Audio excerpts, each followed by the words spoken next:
Assalamualaikum warahmatullahi wabarakatuh. Perkenalkan, nama saya Anissa Nurmazida Aji, NIM 2110100242. Saya dari Program Studi Pendidikan Bahasa Arab, mahasiswi UIN Kiai Haji Ahmad Siddiq Jember. Di sini saya akan menjelaskan tentang gerakan anti korupsi, posisi strategis mahasiswa dan peran mahasiswa. Dalam pembahasan kali ini, saya mengangkat 3 subbab. Yang pertama, mahasiswa dan sejarah perjuangannya. Yang kedua, strategi pemberantasan korupsi. Dan yang ketiga, mahasiswa dan peran yang dimilikinya.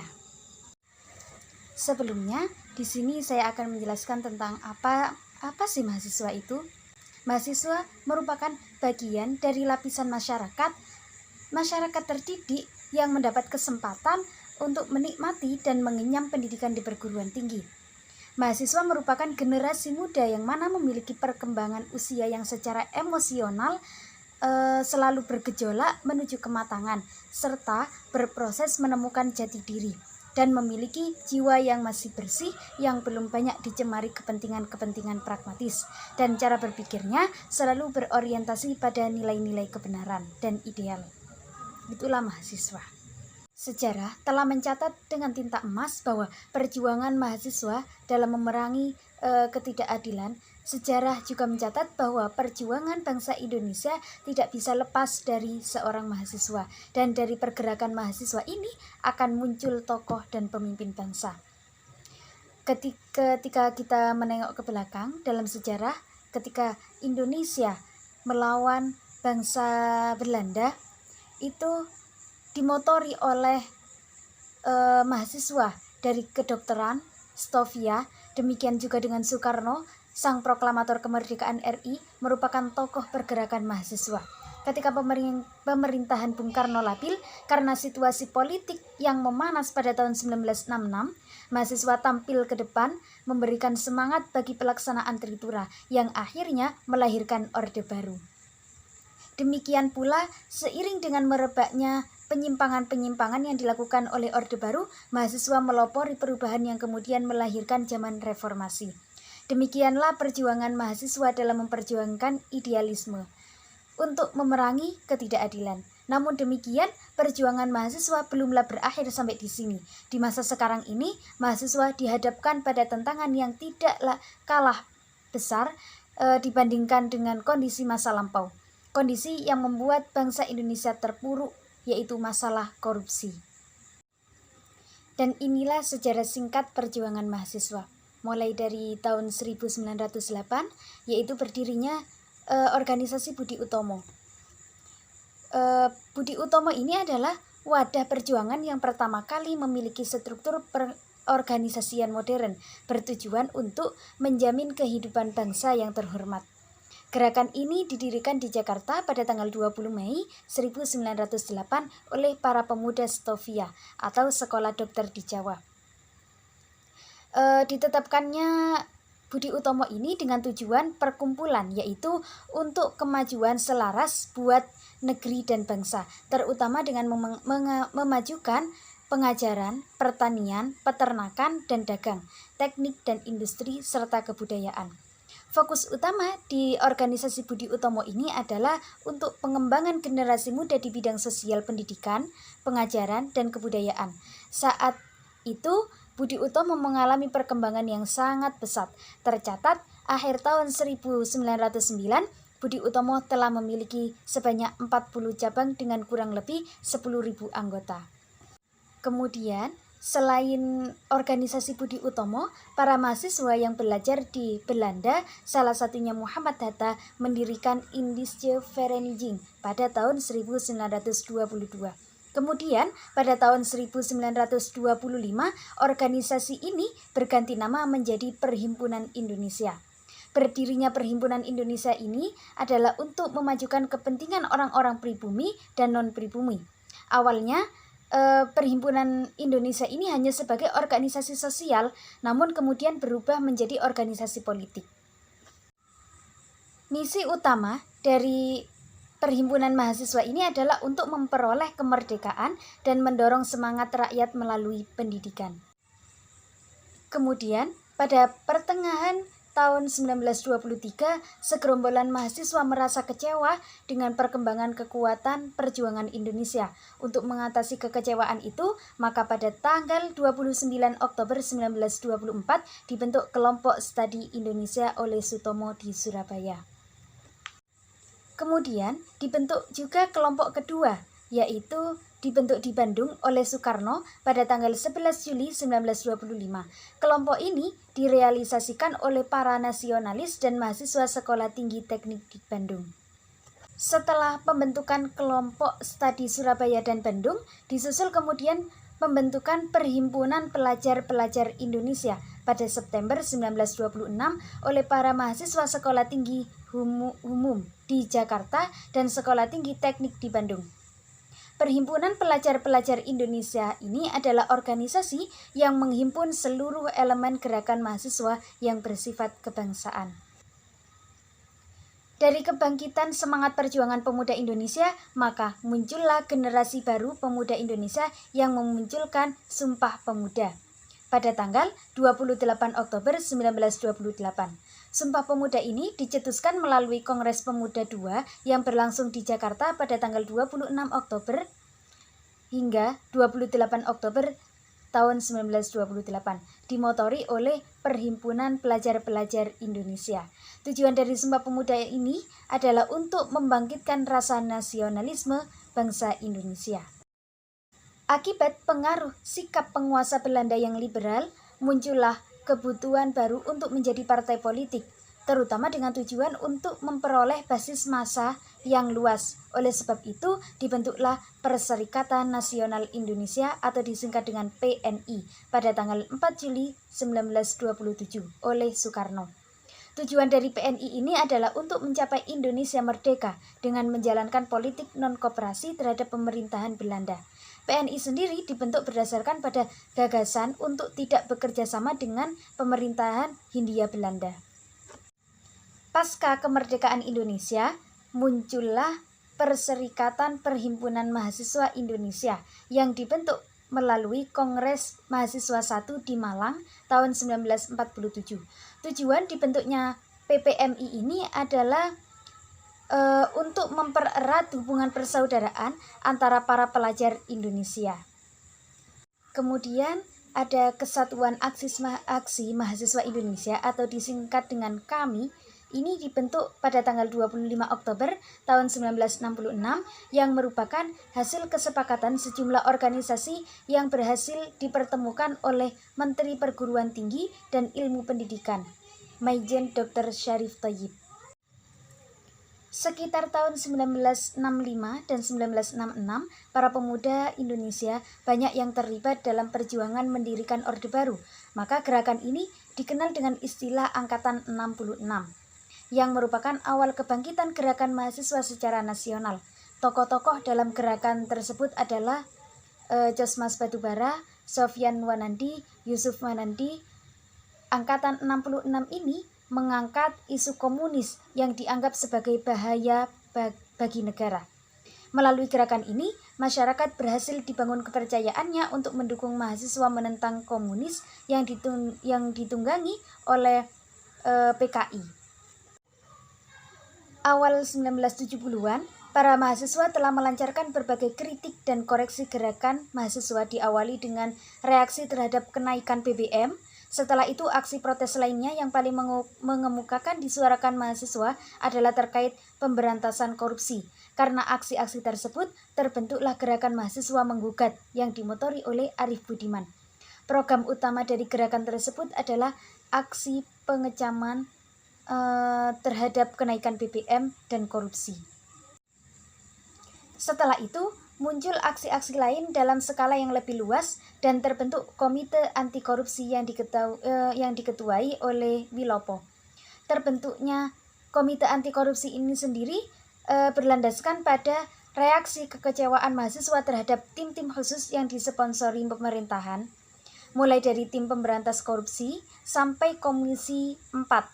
Komisi 4 ini adalah Badan Pemberantasan Korupsi Pemerintahan Indonesia yang dibentuk Soeharto pada tanggal 31 Januari 1970. Proses masih terus berlanjut hingga tahun 1972, di mana terdapat isu harga beras naik.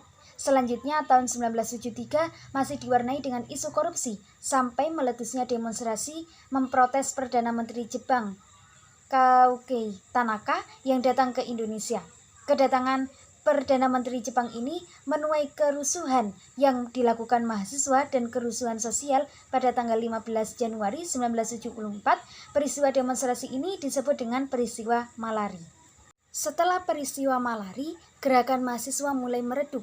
Namun, menjelang pemilu 1977 muncul kembali pergolakan mahasiswa yang berskala masif. Gerakan mahasiswa saat itu juga untuk mengkritik strategi pembangunan dan kepemimpinan nasional.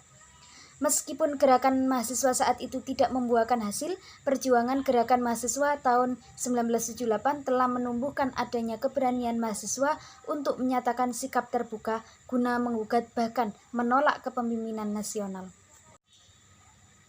Memasuki awal tahun 1990-an, terjadi aksi mahasiswa di Yogyakarta yang bernama FKMY atau Forum Komunikasi Mahasiswa Yogyakarta.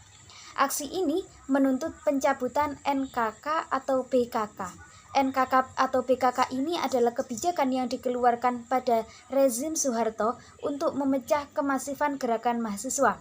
Kampus yang terlibat dalam gerakan FKMY adalah IC, Janubadra, UMY, UGM, UII, dan IAIN Sunan Kalijaga.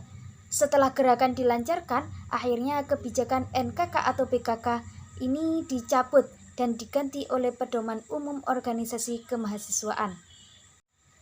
Kemudian, pada tahun 1998 ini ada gerakan 1998, yaitu para mahasiswa ini menuntut agar Presiden Soeharto segera turun dari jabatannya. Meredam gerakan mahasiswa ini, pemerintah melakukan tindakan represif yang menewaskan aktivis mahasiswa. Akhirnya Presiden Soeharto mengundurkan diri dari kursi kepresidenan pada tanggal 21 Mei 1998. Pasca reformasi, gerakan mahasiswa masih terus berlanjut hingga tahun 2007. Mahasiswa dari 37 perguruan tinggi mendirikan Badan Eksekutif Mahasiswa Seluruh Indonesia atau disingkat dengan BEM-SI. Gerakan ini muncul pada periode pertama Susilo Bambang Yudhoyono dengan 7 gugatan rakyat atau Tugu Rakyat. Kemudian mereka itu menuntut agar pemerintahan menasionalisasi aset strategis bangsa, mewujudkan pendidikan yang merata, menuntaskan kasus korupsi, hingga isu lingkungan akibat lumpur lapindo. Masih terus berlanjut, gerakan 7 rakyat berlangsung hingga 2014 ketika Presiden Joko Widodo bersama Yusuf Kala memimpin. Para mahasiswa hendak menurunkan Joko Widodo tetapi gagal. Pada 2019 terjadi aksi mahasiswa dalam reformasi di korupsi. Protes ini berlangsung di kota-kota besar seluruh Indonesia dengan menolak beberapa undang-undang, meminta pengesahan RUU PKS untuk kasus kekerasan seksual hingga penyelesaian kasus pelanggaran HAM. Selanjutnya, tahun 2020 terjadi aksi mahasiswa dalam menolak Omnibus Law atau UU Cipta Kerja yang dinilai dapat berdampak pada segala aspek, mulai dari isu lingkungan hingga mengabaikan kesejahteraan buruh. Kemudian yang kedua, di sini saya akan bahas tentang strategi pemberantasan korupsi. Sebelum itu, kita harus tahu apa itu korupsi. Dalam seni perang, terdapat ungkapan, untuk memerangi peperangan harus mengenal lawan dan mengenali diri sendiri. Untuk itu, mahasiswa harus mengetahui apa itu korupsi. Banyak sekali definisi mengenai korupsi, namun demikian, pengertian korupsi menurut hukum positif, Undang-Undang Nomor 31 Tahun 1999, UU Nomor 20 Tahun 2001 tentang Pemberantasan Tindak Pidana Korupsi adalah perbuatan setiap orang, baik pemerintahan maupun swasta, yang melanggar hukum, melakukan perbuatan memperkaya diri sendiri atau orang lain, atau korporasi yang dapat merugikan keuangan negara. Penyebab terjadinya korupsi bermacam-macam.